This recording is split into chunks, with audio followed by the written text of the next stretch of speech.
একটা ছেলে কি সুন্দর, 18 বছর, 20 বছর, 25 বছর, এরকম তাগড়া একটা জওয়ান, তার ভিতরে এতটুকু বুঝ নাই যে আমি যে একটা মানুষ, আমার কি করা উচিত। এই বুঝটুকু যার নাই, সে কি পরিমাণ মূর্খ, কি পরিমাণ নাদান। আপনি ভাবেন, সকালবেলা ঘুম থেকে উঠে আরেকবার ঘুম যাওয়া পর্যন্ত একটা মোবাইল তার সঙ্গী, আর কতগুলো বন্ধু 4-5 জনের লগে আড্ডাবাজি, এরা তার সঙ্গী। এরার লগে একবার খারাইয়া মতে, একবার বৈশা মতে, একবার মোবাইল চায়, একবার নর্তকী দেখে, একবার নাচ দেখে, একবার কানের মধ্যে ইয়ারফোন লাগাইয়া গান শুনে, একবার মাইয়া দেখলে এটার ফিসে ফিসে হাঁটে, আরেকবার বেডি দেখলে এটার ফিসে ফিসে হাঁটে, একবার অসভ্য কথাবার্তা একজন আরেকজনের মধ্যে আলাপ সালাপ করে, আবার কতক্ষণ গেমস খেলে, আবার কতক্ষণ কি আপনার এই মোটরসাইকেল ফাইলে মোটরসাইকেল চালায়, হ্যাঁ, শিক্ষার হই হুল্লুর।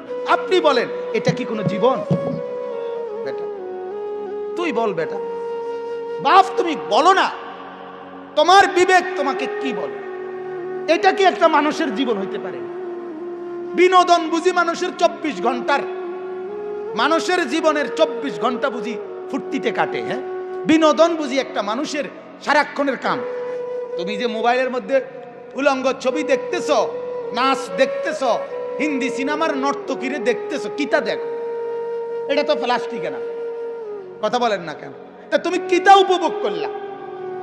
তুমি কিছুই তো মূলত উপভোগ করলা না। যে মায়ের পিছনে তুমি প্রেম করো, আরে কি উপভোগ করলা তুমি? হুদা পয়সা না খরচ যার তোমার, তোমার কতগুলো টাকা ছাড়া আর কি যাইতে আছে? তোমার শরীরের যৌবনটা নষ্ট হওয়া ছাড়া আর কি হচ্ছে লাভ? আপনি বলেন। কিন্তু কে বুঝাবে? বেকুবের বুদ্ধি কম থাকে। আমি সবসময় বলি, জালেমের বুদ্ধি কম থাকে, নাফরমানের বুদ্ধি কম থাকে। কথা মনে রাখবেন, এটা পাপীর কি থাকে? বুদ্ধি। পাপীর বুদ্ধি কম। আপনি যদি বলেন কই কাফের বেঈমানরা কত যন্ত্রপাতি বানাচ্ছে, হ্যাঁ, তাদের বুদ্ধি কম না? এগুলো কোনো বুদ্ধির কিছু না।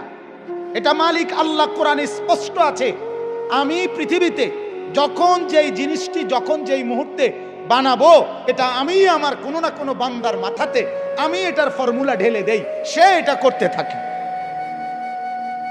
কথা বুঝছেন কিনা? আপনি নয়তো যে বেটা ট্রাক বানাইছে তারে আপনি মোবাইলটা বানাইতেন কোন? হেতে কমায় পারি না, কাফারস টাকা তুই এত বড় ট্রাক বানাইতে এলে তুইটা বানাইতে পারছ, এটা তো ছোট।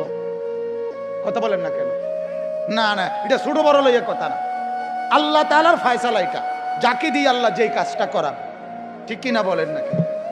হ্যাঁ, আমি আমার জীবনে একবার আমাদের কুমিল্লা কিছুদিন আগে কুমিল্লা আমাদের ইজতেমা হয়েছিল, দাওয়াত তাবলীগের ইজতেমা হয়েছিল।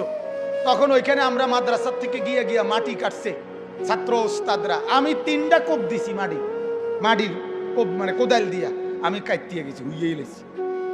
আমি বুঝি না এটা আমার দৌড়। কথা বুঝছেন কিনা? অথচ আরেক লোক দিনের পর দিন কি সুন্দরে 2 কোপে 3 কোপে এত বড় চাকা কি সুন্দর উঠায় ফেলে, ঠিক কিনা বলেন না কেন? কুল্লুন মুয়াসসারুন লিমা খুলিকা লাহু, এটা হাদিস, আল্লাহর নবী বলছে, যাকে আল্লাহ তাআলা যে কাজের জন্য বানিয়েছেন, যাকে দিয়ে আল্লাহ যেই কাজটা নিবেন, তার জন্য আল্লাহই কুদরতি ভাবে সেটা সহজ করে দেন।